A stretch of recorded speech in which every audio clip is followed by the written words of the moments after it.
Saul Goodman, Tyrion Lannister, Simon Sickboy Williamson. We're all familiar with the archetype, the type of person who mixes hedonism, intellect, self-indulgence, and trickery. This is the Conservation 7, a person or character who the Type 7's Enneagram vice of a need for mental stimulation and experiential novelty is geared towards survival. To elucidate as to the psychology of this particular Enneagram subtype, I'll use my character Taya Sayori from my psychological thriller The Death Game novel, Flat 378, The Life Game. Tay is the book's scheming, brooding, and highly troubled main character whose concerns over his ability to earn money in a telekinetically automated society make him feel forced to manipulate and exploit others to get what he needs. His torturing and subsequent accidental killing of a student who stole his medicine and money when he was in university ruined his life prospect. To avoid punishment, he was forced to play the life game, where each week the players must live together and vote for their fellow contestants. The person with the most votes each week dies. Born violent, cynical, suffering avoidant, and entitled, these first set of traits are, of course, highly indicative of the Conservation 7's characterization. The SP7 has a keen taste for luxuries, for the good life, enjoying the greatest pleasures one can get their hands on, and sharing these pleasures with those they consider part of their circle of family or friends, contributes to the narcissistic charm that defines this type. But in contrast to this charming disposition, the SP7 is often a cynical person of sarcastic contempt, being irreverent and arrogant as a result of a difficult upbringing that also instilled the need to avoid suffering at all costs. Despite how dour Taya Sayori is, even he shows how the SP7 uses these traits in spades.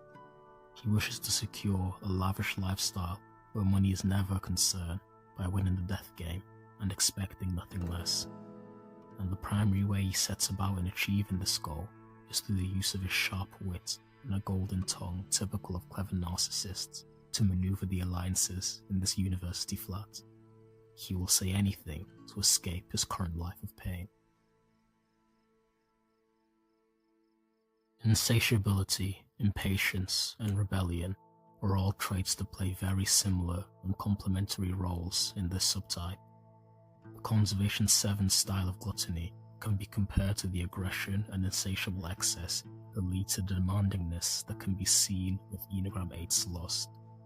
Although the distinction here is that, in spite of their hedonistic and pleasure-seeking tendencies, the Conservation 7 is a cerebral character whose aggression will be more often mental and verbal, rather than physical and instinctual. While Tay displays this trait all throughout the story, it's most potent during his battles for power and influence in the university death game against Daniela Mason, a rare contestant due to being more charming and manipulative than even he is, with the two of them spending most of their time in the life game, attempting to mentally and emotionally demolish the other, who they see as their biggest competition. As is the case with other Conservation 7s, this mental aggression contributes to a rebellious attitude that is keen to undermine authority.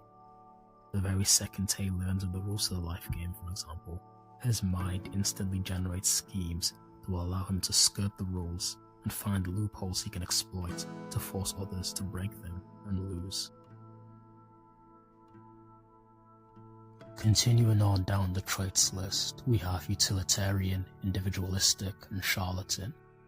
The SP7 is always a strategist, skillfully manipulating information and social responsibilities for the sake of their gratification and egoistic life outlook.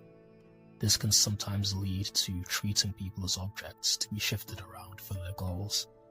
Tay monitors the other contestants of the life game like a vulture, building psychological profiles for them in his head and spending an exorbitant amount of money on hidden cameras to study and solidify their patterns of behavior.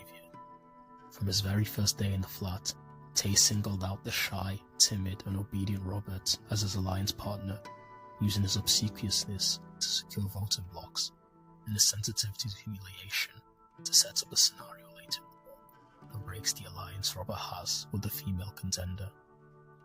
Tay stores random pieces of information on each contestant in his memory, such as how Harrison's father was ashamed of his anger, and later uses these facts to find the emotional thumbscrews that will cause them to unravel and lose the game.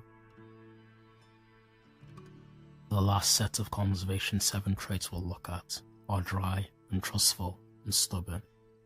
These traits all trace back to the Conservation 7's particular cynicism. Of the bright and exuberant gluttony types, the Conservation 7 is the most grounded, coarse, combative, and avoidant of vulnerability, whether this be through his difficulty with emotional bonds or his general distrust of others. And this could be said to be one of the type's most obvious wounds. Regarding Taya Sayori specifically, it is noted multiple times throughout the Death Game story that he can hardly be considered to have proper friends, with his bonds in the story all being no deeper than the utility they can provide him. Tay is a man who takes his money, health, and possessions incredibly seriously and grows vengeful whenever anyone interferes with them. He feels a deep sense of existential emptiness and has no true life's purpose.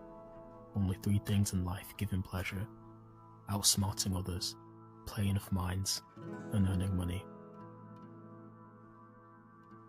If you'd like to learn more about Taya Sayori and Conservation 7's, read Flat 378, The Life Game, and witness his machinations for yourself.